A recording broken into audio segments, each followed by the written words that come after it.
Hola gente de YouTube. Aquí, Blood Shadow 0337. Trayéndoles un nuevo vídeo, titulado Leyendas de Fantasma en Buenos Aires.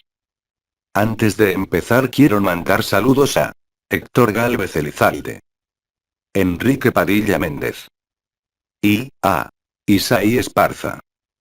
Otra cosa más, si quieren la música que uso al final del vídeo, link en la descripción del vídeo, para que la descarguen. La que se murió de amor. La trágica historia de Felicitas Guerrero.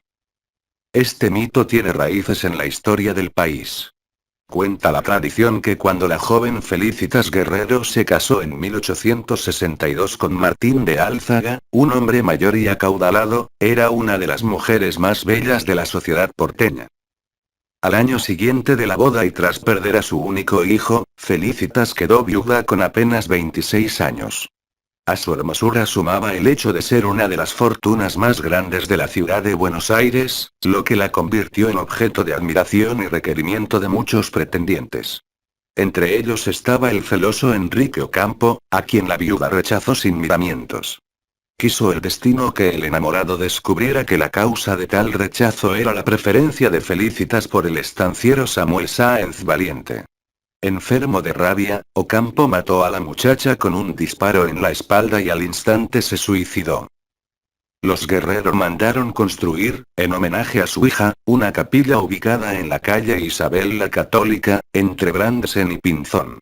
Los vecinos del lugar sostienen que cada 30 de enero, fecha de la muerte de Felicitas, aparece su fantasma con el torso ensangrentado, vagando errante durante toda la noche hasta el amanecer. Es frecuente, agregan, que muchas mujeres se encomienden a ella para encontrar un gran amor o para conservar el que ya tienen. La criatura acechante del cementerio israelita.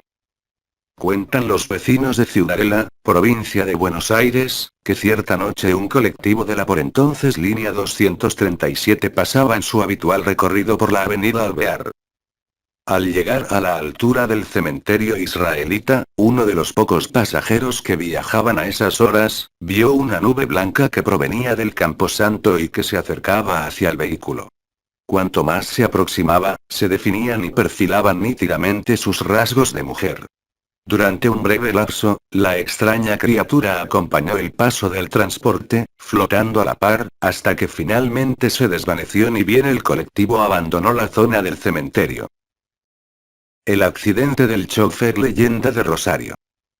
Cuenta el relato que una noche en Rosario, provincia de Santa Fe, frente al cementerio El Salvador, un chofer de colectivo de la línea 114 iba conduciendo el vehículo medio dormido, luego de una jornada de intensa labor.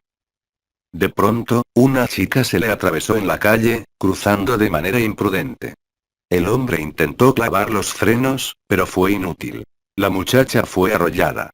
Asustado por lo sucedido y presa de la desesperación, el conductor decidió huir. Luego de varios minutos de escape a toda velocidad y sin detenerse en las paradas establecidas, vio por el gran espejo retrovisor que la víctima estaba sentada en el último asiento del colectivo, mirándolo fijamente y llorando. Los fantasmas de la línea A. Cuenta la leyenda que en la línea de subte de Buenos Aires, existe una estación fantasma, y varios fantasmas que caminan por el lugar atormentados en su vida post-mortem. El extraño suceso puede asaltarnos entre las media estaciones Pasco y Alberti, en la línea de los subterráneos porteños. Dicen que allí, a mitad de camino entre ambas estaciones, siempre se apaga la luz en el interior del vagón. Y es en ese preciso momento en el que podemos ver, a través de la ventanilla, algo que no debería estar allí y una estación que no es ni Pasco ni Alberti. Y no solo eso. Sobre aquel andén imposible se encuentran dos hombres sentados, con sus piernas colgando sobre las vías. Algunos hasta llegan a afirmar que aquellas presencias tienen la mirada triste, muy triste. Muchos cuentan que entre esas dos estaciones se iba a construir una tercera estación. Pero dado una tragedia causada por un derrumbe donde murieron varios operarios, dicha estación nunca fue terminada. El ciego fantasma. Leyenda urbana de Banfield. Cuenta la leyenda que algunas noches del mes de febrero se ve en las inmediaciones de la estación ferroviaria de Banfield una persona ciega vestida de negro pidiendo ayuda para cruzar la calle. Comúnmente muchas personas que se prestan para ayudarlo se quedan perplejas al ver cómo esta persona que tienen delante se desvanece ante sus ojos. Muchos comentan que esta persona de edad fue muerto hace unos años por un auto en dicha localidad a causa de que por falta de ayuda se vio obligado a cruzar la calle solo con su bastón una noche y una persona distraída al volante, ya sea por mera distracción o bajo el efecto del alcohol o algún tipo de droga, lo arrolló matándolo al instante. Muchas personas de Banfield conocen la leyenda, muchos saben de la existencia del pobre hombre y muchos también juran haberlo visto. El invitado no deseado barrio de Banfield.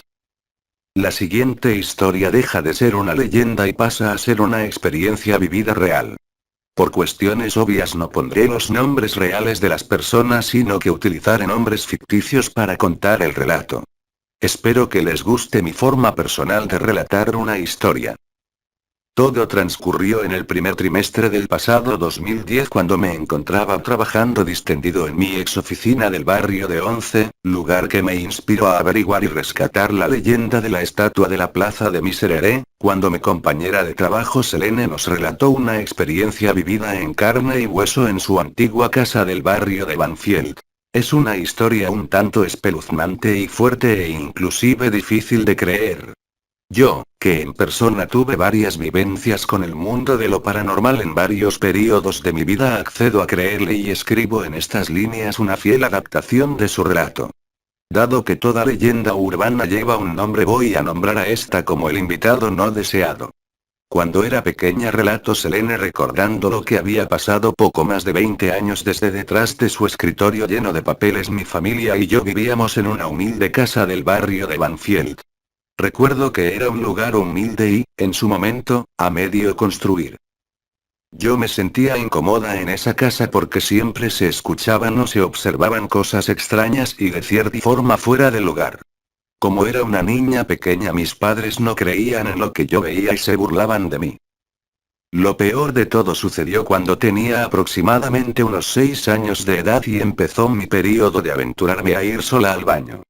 Aquella situación transcurrió durante una noche donde me encontraba haciendo mis cosas en el baño. Selene hizo más énfasis en su memoria y un brazo blanco como la nieve apareció de la ventana que tenía detrás y me saludó con un extraño ademán tirando un escobillón contra los azulejos.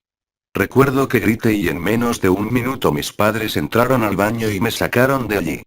Pero como era lógico, seguían pensando que era producto de mi imaginación de infante y siguieron siendo no creyentes a esos sucesos.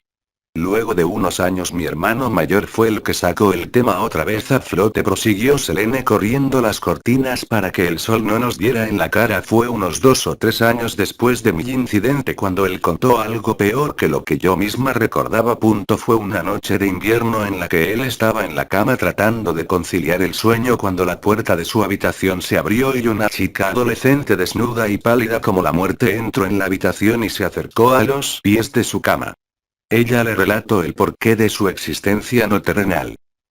Según este espíritu, hace muchos años cuando estas tierras eran vírgenes, ella era una pobre habitante nativa como muchas otras hasta que un día un grupo de gente muy mala la violó, mató y desmembró, luego tirando sus restos en los alrededores de este terreno donde, después de muchos años, se levantó esta casa. Luego de que este espíritu pronunció estas palabras, se levantó de la cama y se dirigió hasta el armario que estaba abierto. Luego de esto y desapareció. Tiempo después, cuando crecí, me explicó Selene, me puse a averiguar sobre el asunto. Resultó que mi familia y yo no éramos los únicos que teníamos ese contacto con lo sobrenatural, sino que muchos de mis vecinos también los tenían. Para terminar la historia, es el día de hoy donde yo no puedo vivir a esa casa. Esa casa donde aún los equipos de música y televisión se prenden solos en la noche y que mi hermano, el actual habitante del lugar, se ve obligado a dormir con una luz prendida y música en su cuarto para no escuchar los pasos sobre el piso de madera, los crujidos y los ruidos nocturnos de ese lugar. El ahorcado del cementerio Chacarita. Cuenta la leyenda que alrededor del cementerio de la Chacarita, también conocido como el Cementerio del Oeste, suele encontrarse durante las noches de los jueves de luna llena una extraña y muy curiosa visión. Precisamente en la calle Jorge Newbery, a metros de la intersección con las vías, colgado de uno de los árboles más cercanos al muro del antiquísimo cementerio, un extraño espíritu apenas perceptible de un hombre ahorcado en una de las ramas más altas del árbol. Algunos testigos que dieron testimonio afirman que el espíritu posee un cuerpo semitransparente con un avanzado estado de putrefacción. Muchos lo describen con ropas antiguas y sucias. Esto último nos lleva a pensar que puede ser un alma en pena de aquellos tiempos negros del año 1871 donde Buenos Aires sufrió la horrible fiebre amarilla. Ya que no hay documentos de aquellos tiempos que abarquen justamente sobre un suicidio así en la zona, nos basamos en las habladurías de los pocos testigos de la aparición. Muchos sostienen que era una persona víctima de dicha nefasta enfermedad. Otros muchos dicen que la expresión de dolor de su rostro es por la pérdida de algún familiar. En verdad, poco se sabe sobre este fantasma de Buenos Aires. Sobre este muerto que aún hoy, después de casi 150 años, sigue deambulando por la ciudad sin querer pasar del otro lado. ¿Verdad? ¿Mentira? ¿Fabulación de unos pocos? Nadie lo sabe. Solo resta acercarse al lugar. Esperar el momento oportuno y no rendirse al miedo. Después de todo, solo es una leyenda. El errante de las vías. Cuenta la leyenda que en algunas noches sin luna, entre las estaciones de Plaza Constitución y Temperley, varios individuos del personal del Roca informan la aparición de una extraña persona en los trenes que comprenden ese trayecto. Durante meses, solo el personal ferroviario pudo distinguir por momentos a una persona de sexo masculino de unos 23 años de edad, ya sea en los trenes, las estaciones o al costado de las vías que comprenden esos kilómetros recorrido. El individuo es describió como demasiado alto para su edad, poseedor de unos ojos negros e inexpresivos y claramente distinguible por su tez extremadamente blanca. Lo curioso del asunto es que solo el personal y con una cierta antigüedad en la línea puede observar al extraño visitante por unos segundos antes de que éste desaparezca del lugar. Los rumores cuentan de asesinatos en las vías, un suicidio que deja un alma en pena sobre la tierra o antiguos maquinistas. Pero es algo sin confirmar aún, ya que no se pudo determinar la identidad del ente. Solo una vez, la constante de ser vislumbrado por los trabajadores se quebró cuando una chica que viajaba de noche lo distinguió subiendo las escaleras que llevaban al andén medio de la estación Avellaneda. Cabe destacar que por la poca información y reducido cantidad de testigos la leyenda no es tomada como verdadera. Pero si alguien es de manejarse por estas estaciones por las noches, y mejor trate de no ir solo y a menos que no sea impresionable. La leyenda de Ranelagh Verazategui. En el año 1939, 28 años después de la creación del pueblo, la población de Ranelagh crecía en forma vertiginosa, obligando así a aumentar el tamaño de la capilla y colegio Nuestra Señora de la Merced al actual templo parroquial.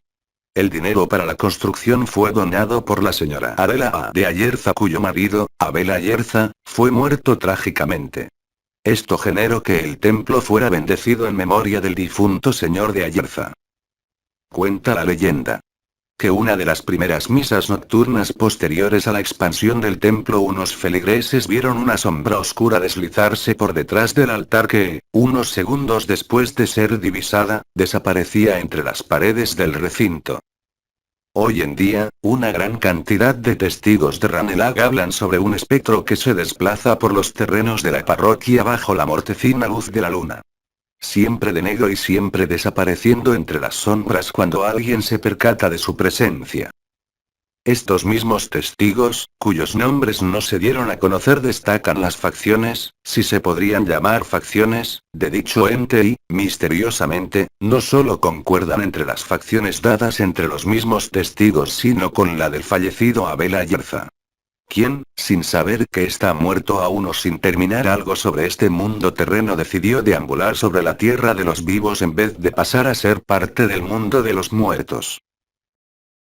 La dama de blanco Recoleta. Comúnmente, según cuentan las leyendas y las damas de blanco, las lloronas y también conocidas como banses son espíritus femeninos que moran por ciertos lugares buscando venganza sobre los hombres.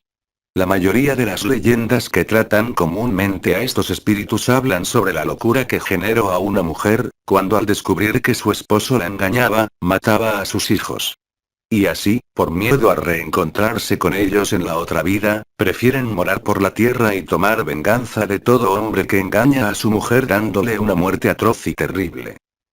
Rufinita Cambaceres, era una joven aristócrata hija de Eugenio Cambaceres, un escritor de la década del 1800, y Luisa Bazzini. Al morir su padre de tuberculosis, su madre pasó a ser la favorita de Hipólito Yrigoyen, nuestro único presidente soltero. Para ese entonces Rufina ya había cumplido 14 años, era muy agraciada y cantidad de mozos rondaban la antigua casona de Montes de Oca, sin obtener no obstante sus favores. Ella sabía a quién amaba, con ese silencio que la caracterizaba. Corría el año 1902, algunos hablan de 1903 pero fue el día 31 de mayo en que Rufina cumplía sus 19 años, y Luisa había dispuesto una importante celebración para terminar luego la noche en el Teatro Colón disfrutando de una función lírica. Tales eran los planes. Sin embargo, el destino movió los hilos en un sentido diferente. Según cuentan, ese día del cumpleaños 19 de Rufina, recibió de labios de su amiga íntima una revelación que desencadenaría los hechos subsiguientes. Pues que el mismísimo novio de la niña mantenía relaciones con su bella madre, que eran amantes.